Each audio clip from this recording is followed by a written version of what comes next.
Alright, so we're going to do language acquisition and the disorders in children. This is chapter 6 of your textbook. Today we're going to talk about what language is versus communication, the different types of language and language modalities, the 5 domains of language, the different theories of language, and then very briefly what early language acquisition or language learning consists of. So what we really have to do first is define what language is, right? And there's multiple ways to define language and look at language, but really the book mentions 2 ways. We have the linguistic perspective and the behavioral perspective. From the linguistic perspective, language is the mental or cognitive system of codes or symbols that help represent objects, events, or relations. So within our brain, we have a system that says that within this category we have these objects, these events, these relations. And really that can kind of fall into, we know the difference between a fruit and a vegetable, and we can name 7 fruits, we can name 7 vegetables, right? And we can think about what those are without expressing them. And then we have the behavioral definition that says that verbal behavior is shaped and maintained by a verbal community, right? And so within our verbal community, we have these meanings or these codes and symbols for objects, events, and relations that are shared within our community. But we know that we have to have kind of essentially both definitions to work together in order to have language, because we have to have that mental representation as well as that social representation, because our social representation can also change our mental representation. This is kind of like we talked about before with fender bender, right? If we're not exposed to fender bender, or we don't talk about fender bender, then it's not something that's going to be within our mental system to use in our language. Now, when we talk about language, we have to differentiate it between communication and language. So we can have language without communication and communication without language. So think about bugs, right? Bugs can communicate. Dogs can communicate. Do they have language? Well, not necessarily, right? Not one that we found, at least, right? The same with neurons. Neurons can communicate, but neurons don't have language. They don't have codes or symbols, right? But we know that communication is necessary for social survival, but we can communicate without using language. Okay? At the same token, we can have language without communication. So think about that mental concept. Within our mind, we have codes and symbols that have meanings, but it doesn't mean that we have to communicate with someone else to have those symbols or have those meanings. And so they really are 2 different things, but they can help aid each other. There are different types of language modalities, and the way to think of language modalities are the ways that we use language. So the 2 overarching ones are receptive and expressive language. So receptive language is essentially what's understood. Expressive language is what's being produced. So think about our situation right now. I am expressing, I'm using my expressive language. You're listening, you're using your receptive language. Now that's always within the verbal language or verbal communication, but we also have a nonverbal communication, and these are just 2 types, right? So from the receptive side we have reading, and from the expressive nonverbal communication we have writing. But even gestures, when someone is gesturing to you, then that is a form of expression. If you're watching them and understanding what they're using for those gestures, you're using your receptive language. We also have components of language, right? So these are the other elements we'll discuss later in the section that influence language. They make up language, but they are not language, right? So we have voice, or the sound, which is essential for oral communication or oral language, and then it's modified using resonance, right? That sound is modified. And then we have articulation, which shapes the sounds. And that's really important for communication because that gives us our words within our language. But we can grunt and use our grunt as a form of language, but our articulation helps influence that. Now, other areas that influence language are fluency and hearing, because with fluency we have very easy flowing, rhythmic, and effortless speech, right? So when we have that nice rise and fall in our voice, or we're not shouting, things come out very clearly. And then we also have hearing, which gives us our obviously component for verbal communication to be able to hear our speaker, but it also gives us our own feedback for monitoring our own speech. What we're going to do in this lecture specifically is break down the language domains. So the language domains can be used with receptive or expressive language, right? But it also varies according to the language that we use. So when I talk about the language that we use, this can also be English versus Spanish versus Arabic. And so those all have different rules, but they all have the same domains. But within those domains, those rules change. So the big domains, there are 5 of them. There's phonology, morphology, syntax, semantics, and pragmatics. So from the very basic bottom beginning of language, we have the phonology, and that is how we put sounds together. So we'll look at this word here. We have the one-syllable word cap, and we can change the meaning of the word cap by changing the sounds. So I can say cap, I can say cop, I can say cup, I can say cope. And all I've changed is one sound within that word in order to change its meaning. Those sounds, the k, a, p, are phonemes. And those phonemes are put together to give us words, right? And then from there we have morphemes, and morphemes are words, and we can change our morphemes to make new words. So this falls under the arch of morphology. And so this can be, for example, friend is a free morpheme. It can stand by itself. It has a meaning. We can change the meaning of friend to something else using a bound morpheme, ly, and we've changed it to friendly, right? So we have someone who is a friend, we have someone who is friendly. And then we can change that again using another bound morpheme, and we can change that to unfriendly, right? So now we have 2 bound morphemes and a free morpheme. And essentially a free morpheme can stand on its own, it has its own meaning. A bound morpheme has a meaning, but it can't be by itself, right? It has to go with something else. It has to go with a free morpheme. And so we can't be very and we won't be very today. So we have to put those with something else to give us another meaning. And then we can put those into sentences. So this gives us syntax. It's how we put our words together. And our syntax changes according to our language again, right? And so for the English language, we can say Peg walked to the new store. Peg walked store new.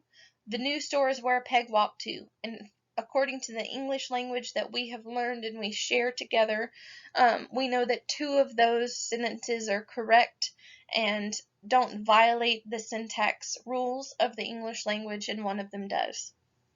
Then we have the semantics, which is essentially vocabulary. It's what words mean, and that changes according to our syntax, right? So if I say, look at that star, then I can mean that bright object in the sky. Or I can say, she's a star, right? Which is, she's famous, or she's a very important person.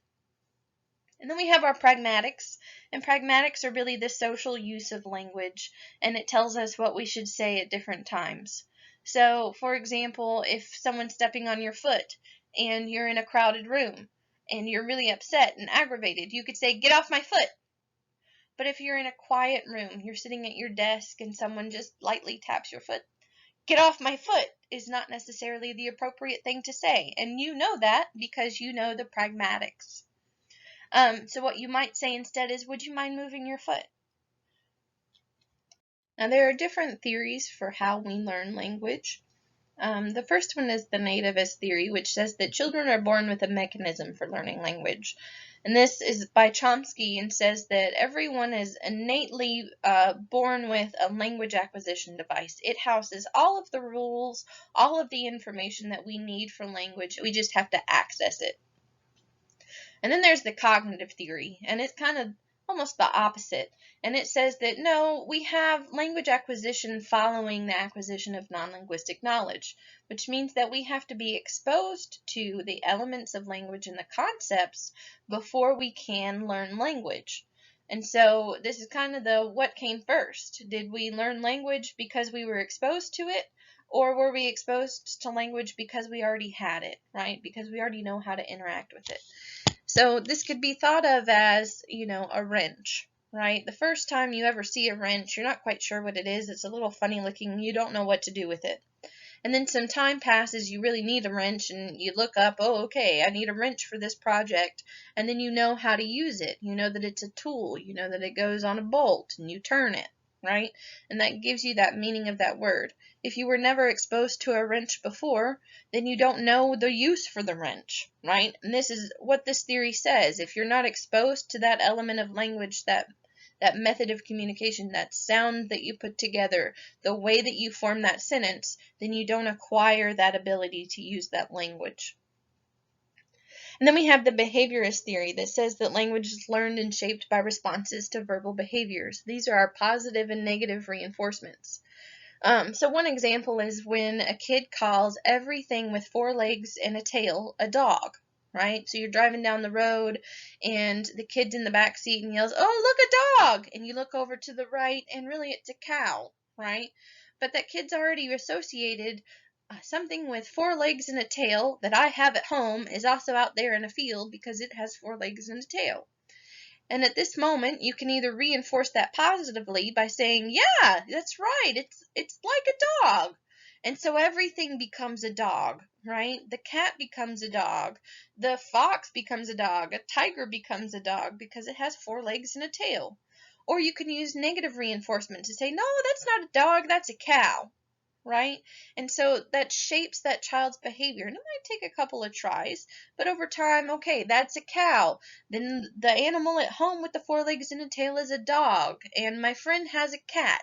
And we went to go visit the tiger, right?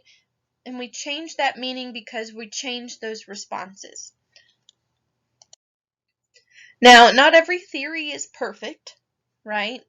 We have to essentially have every element of that theory in order to really see how language is acquired, because we know that we have areas of the brain that we're born with that are useful for language. We know that we have to be exposed to language and its use in order to use it later, and then we know that we have to have that positive and negative reinforcement to shape and change the way that we communicate.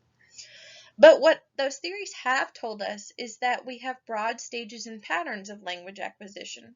And we can see that at certain points in a child's life, they should have certain skills or abilities because at that point in time, they should have been exposed to them.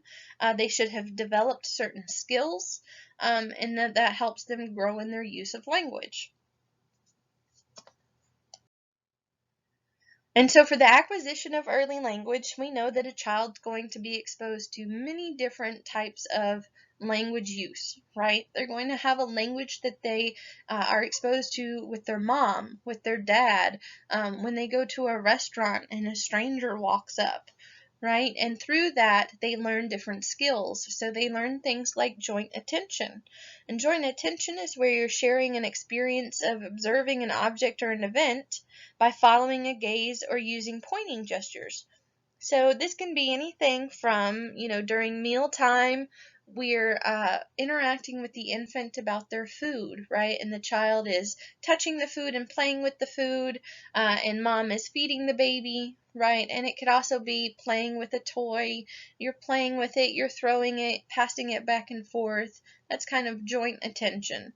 Or the dog walks up to the table during dinner time and the infant looks down at the dog, and then dad looks down at the dog and says, "Oh, dog, you need to go away." That's joint attention. It's very important for social development and language acquisition, as well as cognitive development, because what is something that's similar to joint attention? Topic maintenance, right? If we have to maintain our topic by, sharing our experiences through a certain event or looking at a certain object, it's the same thing. It'd be really awkward if you're telling your friend about a football game and they jump in and say something completely different about a movie, right? that changes the topic, but it also changes your joint attention. An infant also learns to turn and look at different directions of where sounds are coming from. So that is localization of sounds. So this isn't something we're innately born with. It's actually developed around 2 or 3 months where, an infant hears a dog barking or something falls in the kitchen, they're going to turn and look towards that sound.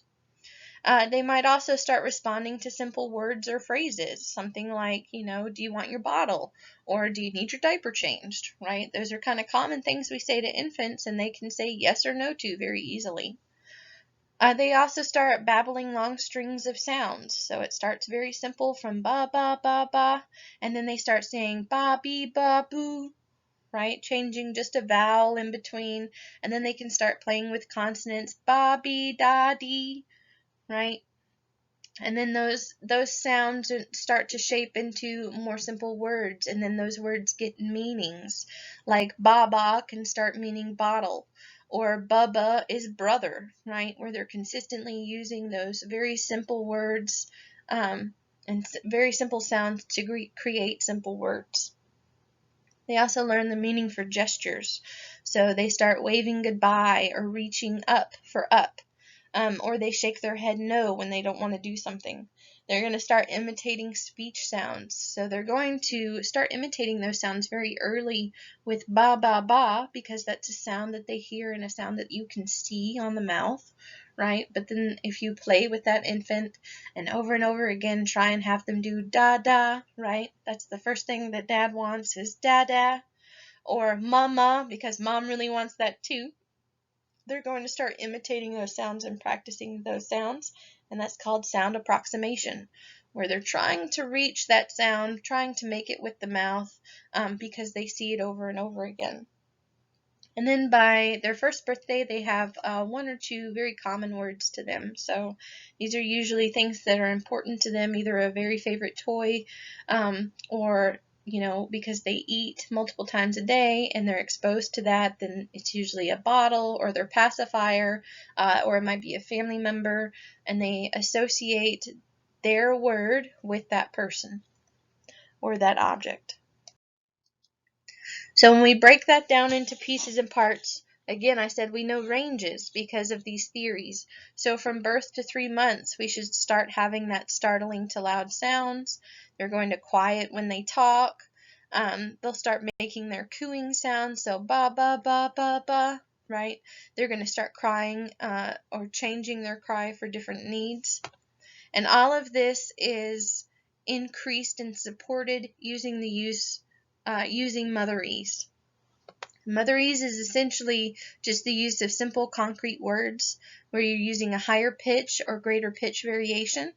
You use shorter, simpler sentences, a slower rate, greater fluency, so that's smooth, even speech, and clearer articulation. Now, it's called Motherese, but it can be used by anybody. And it doesn't have to be used just with infants, right? It's something we even do with our animals, right? For our pets, we use that very high pitch, oh, what a good dog, right? That's a Motherese type talk.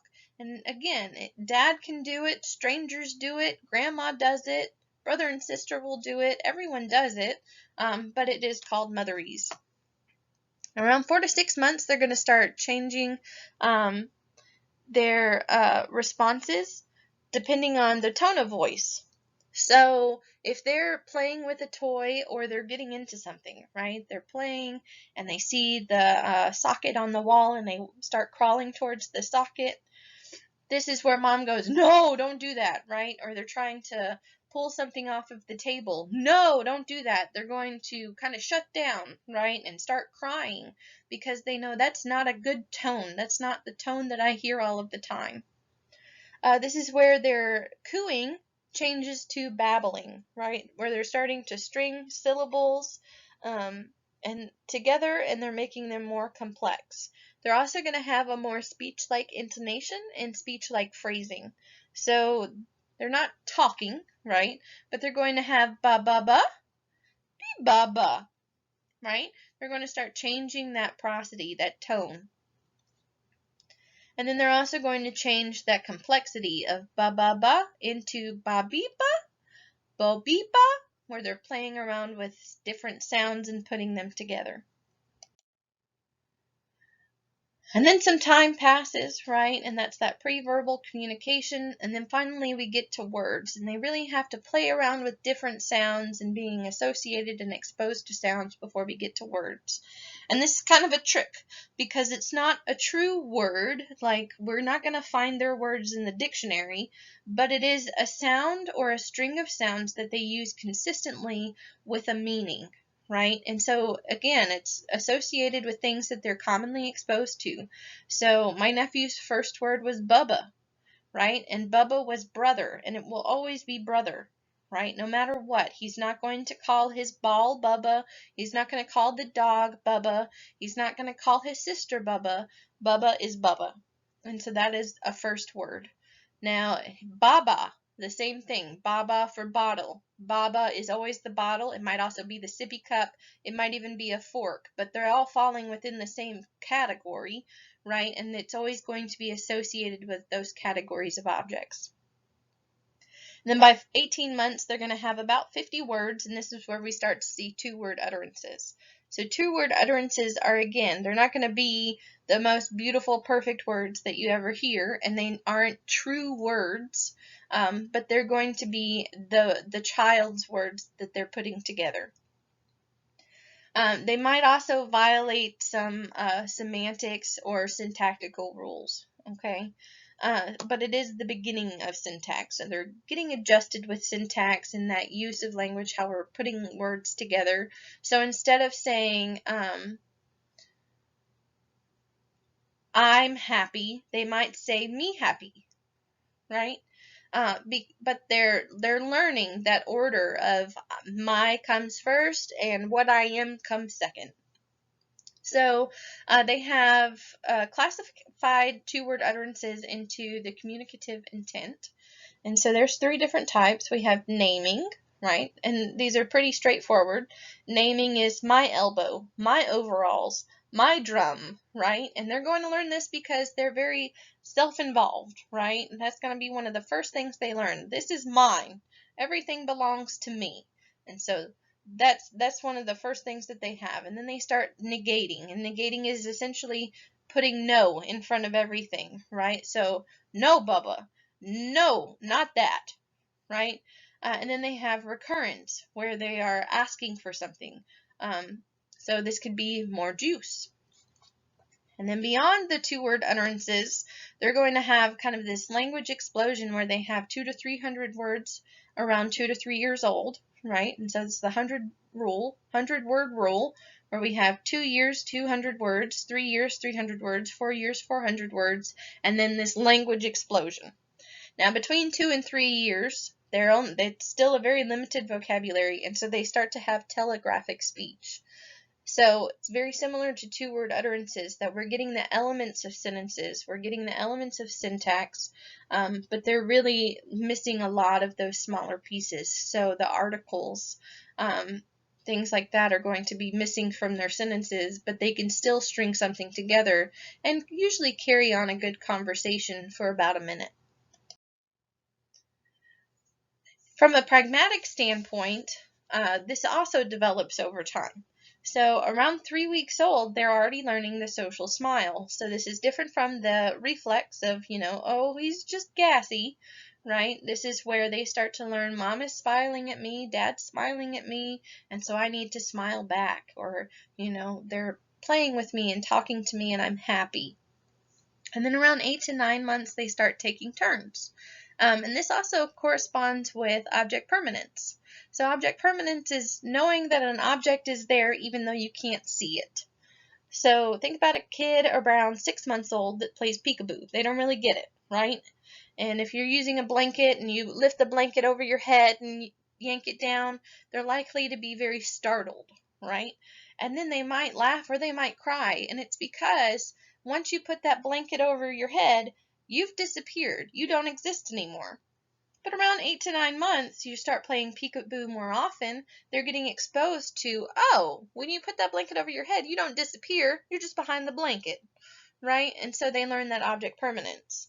And then around 8 to 10 months, we have intentional communication, which means that communication serves specific functions. So we have the instrumental communication where they're trying to get help, and the regulatory where they're trying to control someone else's behavior. And again, these are pretty basic concepts, but these are the very beginnings of the use of language and the use of social language. And then by about 3 years old, they can maintain a topic for a few turns, right? They're not going to give a speech or carry on a conversation, but they can go back and forth for a little bit. So from this lecture, we've defined what language is, right? And we have two big definitions, overarching definitions, but we know that we need both of them together. We have the different types of language modalities and the components of language. And then we have the 5 domains of language, right? We have our phonology, morphology, semantics, syntax, and pragmatics. Then we have our 3 theories of language, and we know that these theories are helpful and really kind of work together in unison and not so much in isolation in real life, but is very helpful for clinical practice as well as research. And then we have just a very brief discussion of early acquisition or language learning, right? That every child usually falls within a range or a pattern of language within certain ages. And if we have variations without those beyond those ranges, then we can be either concerned with the language or monitor it. So your assignment is to read Chapter 6 of the textbook. It's going to go into a lot more depth about the development and the theories, and we'll discuss that in class on Tuesday.